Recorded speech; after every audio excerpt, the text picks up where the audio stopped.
Ayan, palakpakan po natin ang Panginoon. Grabe, kanina pa po ako kinakabahan. Kanina wala po akong kaba pero bakit ngayon na kinakabahan na ako, parang nangangapa ulit. Amen. So praise the Lord. Kumusta po ang bawat isa? Sister Jess, Sister Mary Joy, Sister LB, Sis Emelda, Sis Imam, Sis Ann, Sis Amelia, hallelujah, Sis Dana. Ayan, thank you po for coming, Sis Dana, from Walking the Jesus Road po ito. At si Ate Bridget, yung kasama din po namin dito sa Israel. Ayan, praise the Lord. Hallelujah. Welcome to the Woman of God, Sibling of Christ. At praise the Lord. Hallelujah. Sige, bago po ang lahat, tayo po ay magsimula sa panalangin. Amen. Hallelujah. Hallelujah. Yes, Lord, Father in heaven, holy be your name. Thy kingdom come, thy will be done on earth at it is in heaven. Lord, maraming salamat muli sa oras na ito at kami po ay nagtipon-tipon dahil din sa iyong banal na salita at kami po ay nagsalo-salo at dalangin ko po, O Lord, na i-open mo ang aming mga puso, yung pag-iisip po namin, i-empty mo po, O Lord, para ito po ay mapuno, ma-receive po namin ang inyong salita. At let it be, O Father, na bigyan mo po ako ng kalakasan, knowledge and wisdom. Gamitin mo po ako na siyang daluyan ng inyong salita.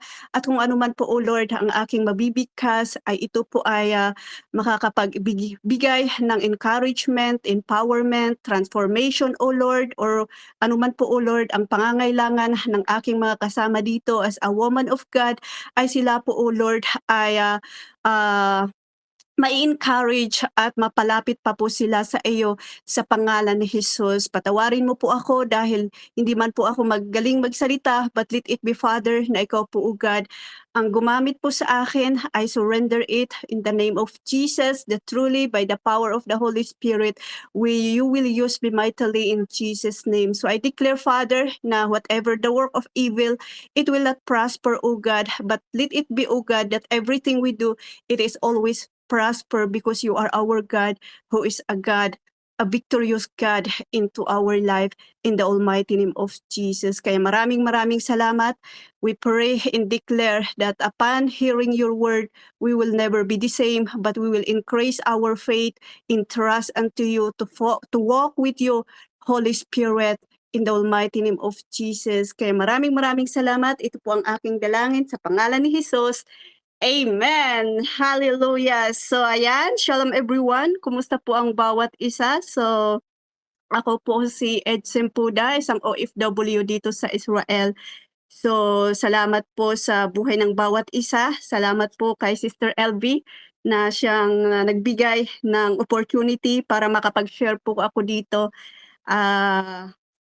ng salita ng Panginoon dito sa Woman of God. At grabe yung team po natin, Unshakable Faith.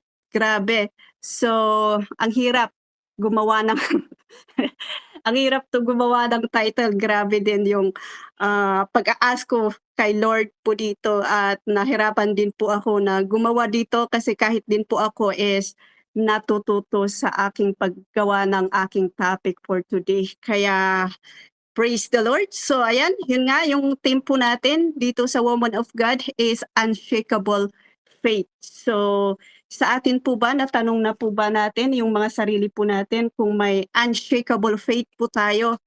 Yung pananampalataya ba natin ay hindi na nayayanig kahit anuman po yung sitwasyon na haharapin po natin. Amen? So are we confident that we have a real faith na kahit hindi po natin nakikita si Jesus, ay nananampalataya at nananampalataya pa rin po tayo. We put our faith to Jesus even though we don't see him, or we put our hope to Jesus kahit hindi po natin siya nahahawakan, hindi po natin nakikita, or hindi po natin nakikita, but still we believe na kasama po natin siya sa ating buhay. Amen? So yun. So yung pagsasaluhan po natin is about faith. Amen? So trusting God. So faith, sabi niya dito, faith is trusting God, relying on God's word, power in believing who God is, even we do not see. Amen? So putting our hope even we do not see. So nilalagay po natin yung pananampalataya po natin sa Panginoon na kahit hindi po natin siya nahahawakan, hindi po natin siya nakikita, but we still put our faith unto Him. We have confident, we have a real faith na ang Panginoon ay nasa atin. Amen? Sabi niya dito sa Hebrew 11 verse 1, ito po yung verse po natin. So sabi niya dito, now faith is confidence in what we hope for and assurance about what we do not see. Amen? So kung makikita po natin yung ibang translation, yung confidence is substance, assurance, or guarantee, or sure, real, yung mga ganon. So kung babasahin po natin ang whole chapter ng Hebrew, is makikita po natin dito yung mga men of faith or woman of faith or yung mga people of faith. Yung sinasabi po nila na heroes of faith na sina Abraham, Jacob, Noah, Moises, sina Daniel, madami po sila. Kaya kung tutuusin, kung siguro kung itutuloy po nila na isusulat yung yung faith, yung mga heroes of faith, ay we believe na we as a woman of God ay maisusulat din ang ating mga pangalan. Amen? Are you believe? Na nanampalataya ba tayo or naniniwala po ba tayo kung maitutuloy, kung hindi natatapos yung Bible, is maisusulat ba yung pangalan po natin na we are a woman of faith, we are a hero of faith. Amen? So, by faith, maniniwala po tayo na pwedeng-pwede na maisulat ang ating mga pangalan as a woman of faith sa aklat ng buhay. Amen? So, we are a heroes of faith as a woman of God. So, yung pananampalataya po natin, it must be anchored to God. Naka-inline po yan sa Panginoon at hindi po pwedeng sabihin natin na we have faith in God, pero yung action po natin ay hindi po yan naka-inline sa Panginoon. Amen? So hindi po pwede na lagi po nating sinasabi, naniniwala po ako na ang Panginoon ay buhay sa aking buhay, ang Panginoon ay siya yung tagapagligtas ko, pero yung action po natin, hindi po tayo sumusunod po sa Kanya. So, it's not real faith. So, kailangan yung pananampalataya natin ay naka-anchor po yan sa Panginoon. So, faith to God must be real, genuine, and sure. Amen? Maski maliit man po yan or malaki, basta totoo at totoo yung pananampalataya po natin. Amen? Sabi sa Matthew 17 verse 20, faith can move the mountain, even it's a small faith like a mustard seed. Sabi ni Panginoong Hesus Kristo. So it doesn't mean na kung malaki ang pananampalataya po natin is sure na yun. So yung gusto ng Panginoon po sa atin, malaki man po yan or maliit, ang mahalaga ay ang pananampalataya po natin ay totoong totoo. Amen? So it doesn't mean na malaki or maliit man yan is hindi na yun pananampalataya. Kundi maliit man yan or malaki, basta totoo po yan, pananampalataya at pananampalataya pa rin po yan sa ating Panginoon. Amen? So ayan. So paano ba natin malalaman kung we have real faith or we have confident po tayo na may totoong pananampalataya tayo sa Panginoong Hesukristo? So, kasi sometimes madami pong Christian katulad po natin, nasabi po natin nananampalataya po tayo sa Panginoong Hesukristo. But later on, kung darating yung circumstances, darating yung trouble, darating yung problema, or any kind of problema nakaka-disappoint or nakaka-distract po sa ating buhay is mapapa-question po talaga tayo sa Panginoon. Sabi po natin, "Oh, totoo ba talaga ang Panginoon?" 'Di po ba, mga gano'n. So may naisulat po ako dito na kung paano ba natin malalaman kung real faith po tayo or may confident ba talaga tayo that we have faith in God. So marami po 'yun but 5 po lang yung naisulat ko dito and ako din po ay naturuan dito. Ako din po ay naturuan dito. So ayan, so I'm not exempted. Amen. So yung nasulat ko po dito na may totoo po tayong pananampalataya sa Panginoon is they don't conform to the pattern of this world. Amen. Alam ko po na lagi po nating pinapakinggan po ito.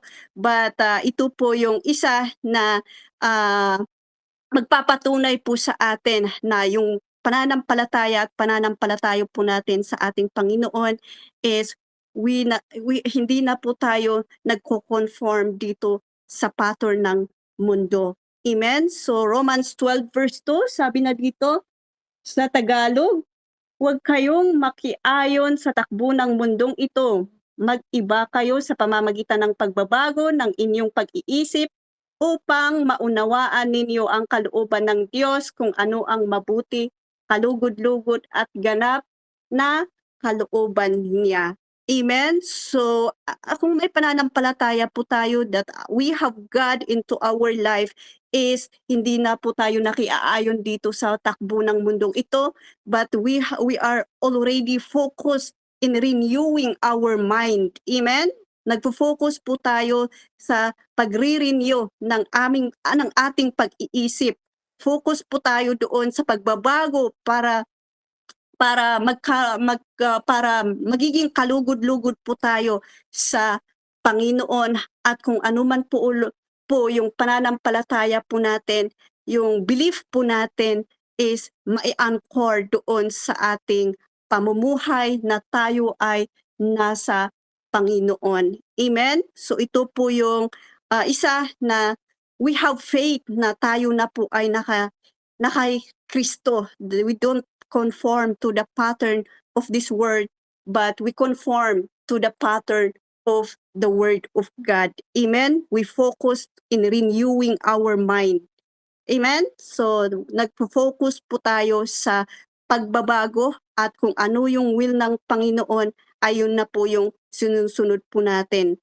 Ang taong tunay na mananampalataya sa Diyos ay unti-unting hindi nakikiayon sa mundong ito. Amen? So hindi po biglaan yung pagbabago po natin, pero upon walking to the Word of God, upon listening to the Word of God, upon nakikisama po tayo sa mga kasama po nating mananampalataya is unti-unti pong natatransform po tayo, unti-unti po tayong nare-renew yung pag-iisip po natin because of the Word of God. Amen? So simple lang, simple. Halimbawa, kung dati halimbawa ako dati lagi po akong nagdi-disco pero dahil I'm now in Christ is hindi ko na yon nagagawa. Hindi ko na po yun nagagawa, hindi na ako nagpupunta sa diskuhan dahil alam ko na hindi po yun tama sa Panginoon. So yun po yung may pagbabago po sa atin. Example din is kung tayo po ay nakikipagrelasyon sa hindi po tama, inuunti-unti po tayong nababago dahil nakikita po natin kung ano yung tama at mali at kung ano yung salita ng Panginoon na dapat po nating sundin. So hindi na po tayo nakiaayon doon sa takbo ng mundong ito, kundi nakikiayon po tayo doon sa takbo ng salita ng Panginoon. Amen? So So marami pa po yung binabago, yung transformation na nangyayari po sa atin. Halimbawa, one more is kung dati magagalitin po tayo, dati matampuhin po tayo, dati tayo po ay madaling mainis, but because of the word of God na lagi po nating napapakinggan, lagi po nating binabasa sa salita ng Panginoon, nare-renew po yung isip po natin at nare-renew din po yung action po natin. It is because the word of God. Amen? So, ayan. So, number 2, listen and obey. Amen? So, yung mga may mga pananampalataya sa Panginoon na talagang confident po sila, marunong po silang makinig at mag-obey sa salita ng Panginoon. Marunong marunong po sila na mag-obey, na hindi po sila nagko-complain. They don't know, kahit hindi po nila alam kung ano yung mangyayari in the future, but they listen and they trust God. They trust God. They trust God na kahit hindi po nila nakikita. Amen? So kung yun nga, yung sabi ko kanina na yung mga faith ng mga tao before kina Abraham, Isaac, sina Noah, is kung babasahin po natin yung mga faith po nila noon is grabe. Grabe din po yung pakikinig po nila sa Panginoon, grabe yung pagtitiwala po nila sa Panginoon, and yung obedience po nila. Amen? So, amen? So, kung babasahin po natin yung history po nila is talagang may pananampalataya po sila at na marunong po silang makinig at marunong po silang mag-obey. Example na po dito si Noah. The instruction sa kanya is gumawa po siya ng arko, yung bangka, na kahit hindi po niya alam kung talagang babaha po talaga or hindi, but talagang nakinig po siya sa Panginoon, hindi po siya nag-alinlangan at hindi po siya nag-complain, kundi he obeyed the word of God. Amen? Na kahit hindi po talaga niya nakita yung picture in the future, but he just listened to the Lord. Amen? Kahit dito sa Israel, bihira po talaga na makita mo ang puno po dito. So, how come na si Noah nakinig po siya sa Panginoon, nag-obey po siya sa Panginoon. So, mahirap po gumawa ng barko. And I think it's a long time. It's take more 100 years or kahit nga 40 years or 50 years na yung paggawa ng arko is talagang grabe yung patient, yung sacrifice, yung focus ni Noah para lang matapos yung barko. Amen? So hindi lang po yun yung naranasan po ni Noah sa kaniyang but siyempre may mga tao din na nangungutya or pinagtatawanan siya, "Oh, bakit ka gumagawa ng barko? Ano bang nangyayari sa'yo? Nababaliw ka na ba?" Yung mga gano'n. May mga distraction din po na nararanasan ni Noah upon upon ano ba 'yun, yung sa paggawa po niya ng barko, but hindi po siya nagpa-distract kundi nag-focus po siya na-focus po siya doon sa paggawa ng barko at hanggang sa natapos niya. Amen? So, what about us? What about us that may character po ba tayo na tayo po ay nakikinig sa Panginoon or nagdi-disobey po tayo?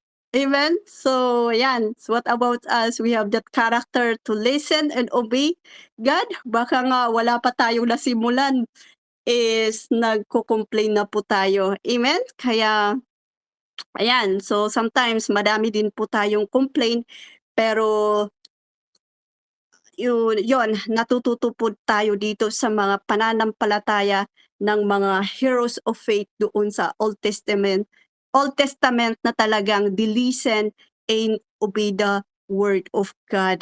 Amen? Kaya grabe po talaga yung obedience po nila before. Kaya sabi ko, Lord, kulang na kulang pa po ako dito.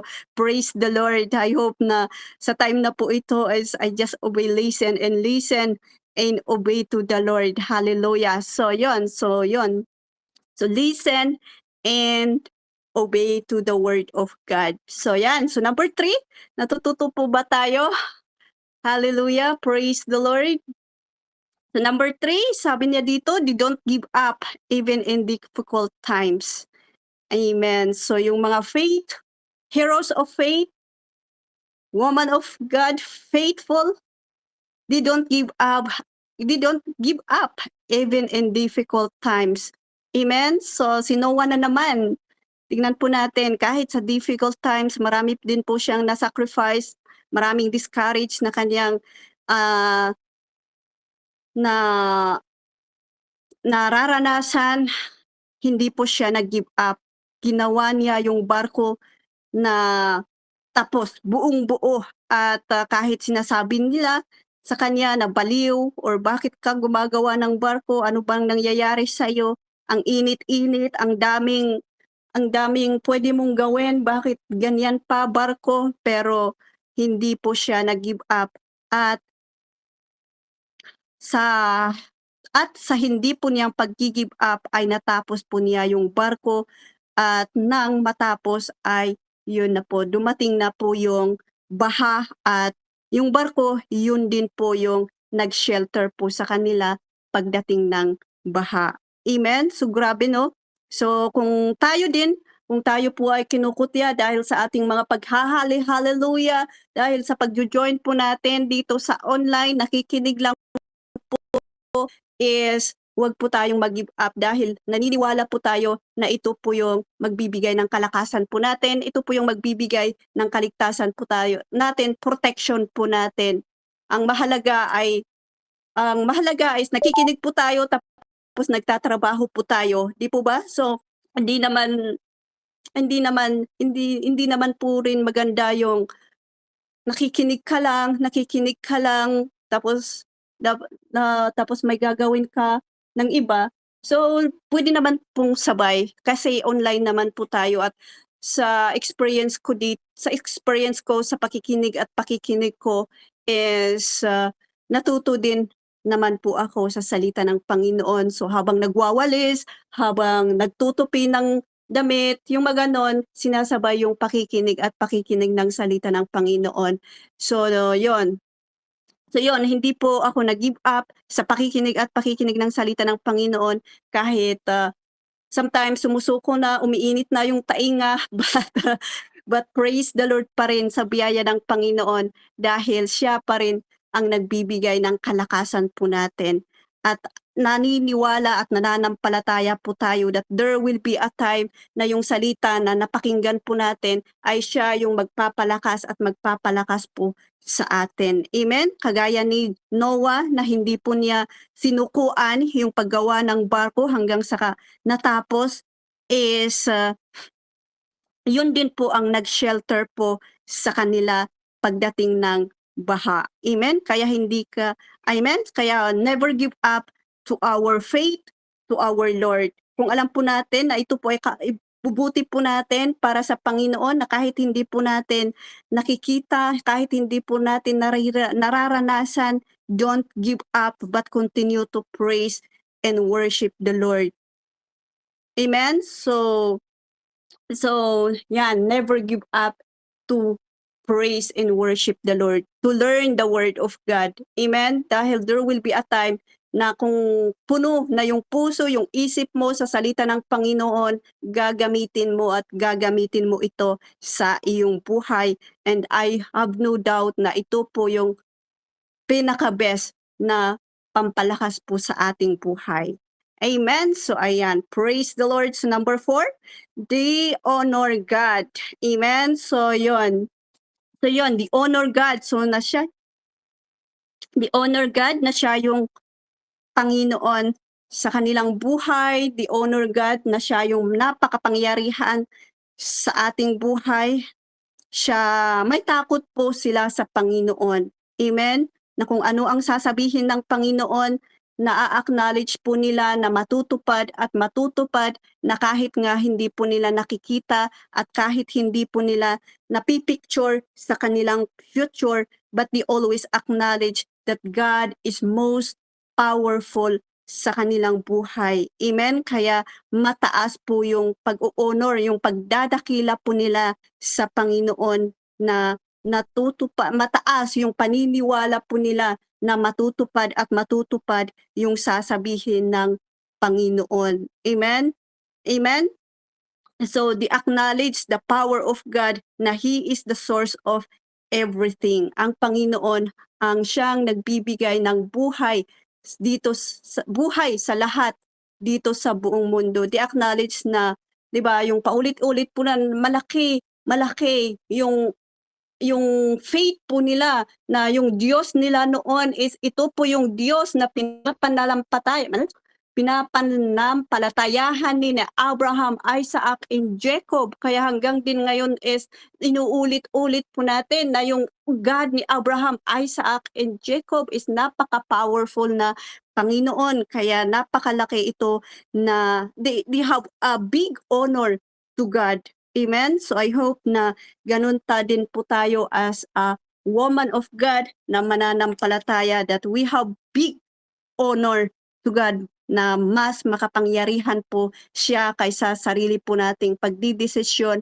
Mas matutupad po yung instruction ng Panginoon kaysa way po natin na solusyonan ang lahat ng bagay. Amen? So ayan, malapit na po tayong matapos. Praise the Lord. So yan, number 5, believe righteous. Amen? So nakita po natin yung mga woman of God, yung mga man of God, heroes of faith, people of faith is, nakitaan na din naman po natin sila that believe righteous. Amen? So believe righteous, pinapahalagahan po nila na ang Diyos ay banal.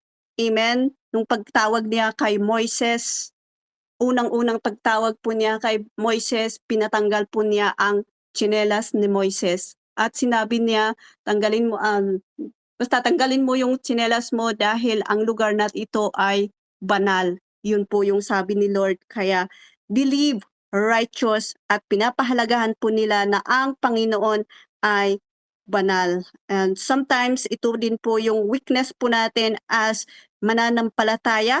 Ito yung isang problema po natin na lagi po nating excuse na we are not perfect. We are not perfect. Alam ng Diyos ang puso po natin. Ano ba talaga yung laman ng puso po natin? So pag tayo ay nag-disobey sa Lord, laging dahilan po natin is we are not perfect. Palaging ito yung dahilan natin para manatili po tayo sa kasalanan, hindi na natin na-acknowledge yung pagkabanal ng Panginoon, na para bang wala na po tayong kakayahan para magsikap, para magkaroon po tayong ng self-control, para magkaroon po tayong pagtitiis, para hindi po tayo yung sa number 1 na hindi na tayo makiayon doon sa pattern ng mundong ito. Hindi na tayo nakikiayon doon sa gusto ng flesh po natin, ayon sa ating mga laman. But we all sometimes nagbibigay po tayo ng excuse sa ating mga sarili na we are not perfect. So yan, so we are not perfect. So sometimes totoo po na hindi po tayo perfect, but binigyan po tayo ng Panginoon ng banal na espiritu para makayanan yung hindi po tayo yung hindi po tayo perfect. Yung makayanan kung ano yung ma-overcome po natin, kung ano yung gusto ng laman po natin. Amen? So, kailangan lang po tayong makiayon doon sa pagsisikap, pagtitiis, self-control. Di po ba? Yun po yung fruit of the Holy Spirit na kailangan may self-control po tayo kung may mga gusto ng laman po sa atin. Huwag po natin ikatuwiran na tayo po we are not perfect. Kasi isa din po, alam po natin na ang Panginoon ay nagkatawang tao po siya, and he experienced a lot, di po ba? Nagkatawang tao po siya, and nagpunta po siya sa wilderness, and natempo siya siya ng devil, but pero hindi po siya naging excuse. Hindi po, "Diyos ako, bakit po," hindi po niya sinabi na, "Diyos ako, bakit mo ginagawa yan sa akin?" Hindi po niya yun ginawa, pero, nilabanan po niya yon sa salita ng Panginoon, 'di ba? So, word of God pa rin yung panglaban sa pagiging pagiging pagiging tama ba? Pagiging kahalayan, word of God pa rin po yung, panglaban po natin kung ano yung gusto ng flesh po natin. Kaya napakahalaga po talaga na we acknowledge na yung pinapanampalatayahan po natin is banal. So, let it be that we walk and we live righteousness. Amen? So, sabi niya dito, amen. So mamuhay po tayo sa katuwiran, mamuhay ng matuwid dahil ang Diyos ay gagabay tayo sa siya yung Diyos na gagabay sa ating pamumuhay. Amen? So sabi sa Psalm 1:6. Ano ba yung sabi sa Psalms 1:6? Sabi niya doon sa Psalm 1:6, sabi niya dito sa taong matuwid si Yahweh ang pumapatnubay, ngunit ang taong masama kapahamakan ang hahantungan. Amen? So kung tayo daw po ay righteous, we are guided and protected by the Lord. Amen? Tayo po ay ginaguide ng Panginoon, tayo po ay protected if we live in righteous. Pero kung tayo po ay namumuhay sa masama, kapahamakan ang hahantungan po natin. Amen? So, ayan. So, madami po tayong, na marami na po ba tayong natutunan? So, yan. So, marami po tayo. I know na marami po paraan para malaman pa po natin na our faith is hindi mayayanig kung tayo po ay nakapokus sa Panginoon. Yung pananampalataya po natin sa Panginoon, magiging real, confident, guarantee of faith po natin ay marami pa po yan. But ito lang po yung masishare ko po sa inyo, and I hope na natuto po tayo. Marami po yan. Nandiyan na po yung consistency, yung tuloy-tuloy po tayo sa paglilingkod sa Panginoon, magiging loyal po tayo sa paglilingkod sa Panginoon, honest po tayo, but honest po tayo at alam ko naman at naniniwala po ako na kahit sa number 1 pa lang yung matutunan po natin is we believe that we have the faith and trust to God. Kahit pa nga number 2 is hindi na shaken ang ating pananampalataya kung tayo po ay nakikinig at nag-o-obey sa Panginoon. Amen? So let us continue na yung Panginoong Hesukristo, yun po yung foundation ng faith po natin. Continue na kahit hindi po natin nakikita ang Panginoon, focus to Jesus. Yun po yung sabi sa Hebrew 12:2, the pioneer and perfecter of our faith. Amen? So ngayon, so let us start to build as a woman of God. Let us start to build our faith that Jesus is the center para dumating man ang bagyo, dumating man ang problema po sa atin. And I know na marami na tayong problema sa panahon po natin is let us focus to build our faith na ang Panginoon ay sentro sa ating pananampalataya para hindi po tayo matitinag kung may mga problema po sa ating buhay, kundi we are strong enough. Amen? So paulit-ulit, God allows the crisis, the problem dito sa mundong ito para maipakita na ang kapangyarihan niya ay nasa atin, yung pagpapala niya ay nasa atin, yung glory niya ay nasa atin, yung problema dito't natin masusukat kung gaano ba tayo nananampalataya sa Panginoon. Kaya napakahalaga yung pananampalataya po natin sa Panginoon. Amen? So, amen? So, ayan. No? So, question na iiwan ko po is, tanungin po natin yung sarili po natin, nasi-shape ba ang character po natin dahil sa pananampalataya po natin? Nasi-shape ba yung pag-iisip po natin dahil sa pananampalataya po natin sa Panginoon, kahit may pagsubok, nasi-shape ba po? Pag nasi-shape na ba yung character po natin na kahit may pagsubok, nananatili pa rin pa ba tayo sa Panginoon?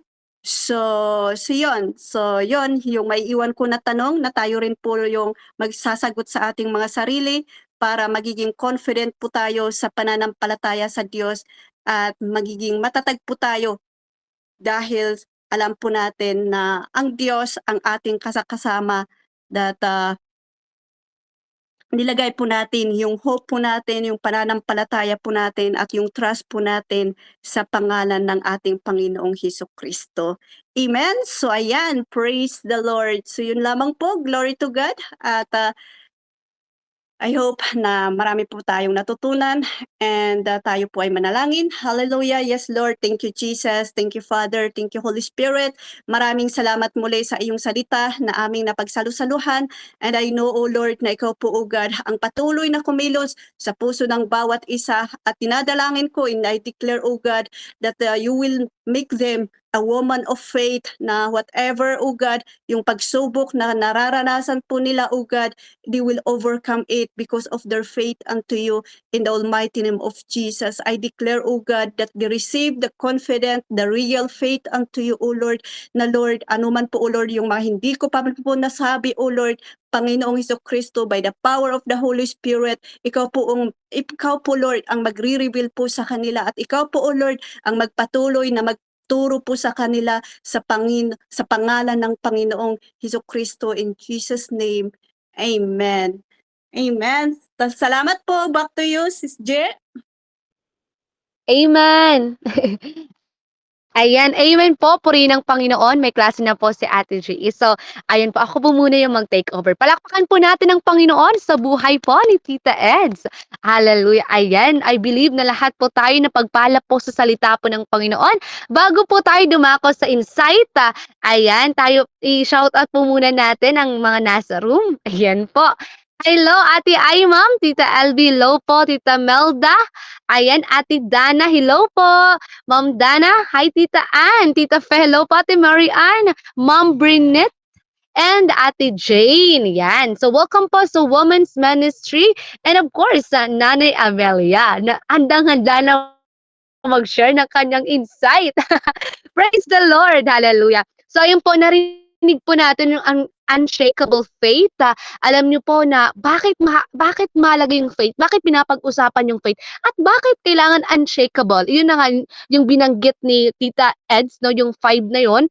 And alam niyo po, sabi po kasi sa Hebreo na we cannot please kung wala po tayong faith sa Panginoon. Amen? That's why it's either testing from the Lord or attack of the enemy sa ating faith dahil ayaw po ng kaaway na may pananampalataya ang bawat isa at ayaw po ng kaaway na lumalalim ang pananampalataya po natin. But, sabi nga ni Tita Eds, yung timing po, perfect timing, ayan, hindi po aksidente sa mga nandito po sa room na ito, pinapaalalahanan po tayong lahat ng Panginoon to have unshakable faith. Amen? Purihin po ang Diyos.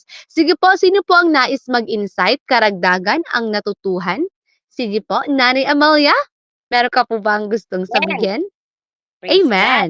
Amen. Hallelujah. Thank you, anak, Sister Mary Joy. At thank you rin sa Lord, praise Jesus sa buhay ni Ate Eds. Alam nyo, noong panahon na nagsisimula pa lang ako sa SFC 2020, I remember 2020. Ang mga naririnig ko noong mga speakers, karaniwan yan si Ate Maricel. Si Ate Maricel, yung kaano ninyo, kasi si Ate Maricel po, ang ginamit ng Diyos, kaya ako napunta ng SFC. Natatandaan ko noon, in-invite niya ako hapon din, ganito rin ang oras, mga 3 or 4 or 5 ganon, ganito rin.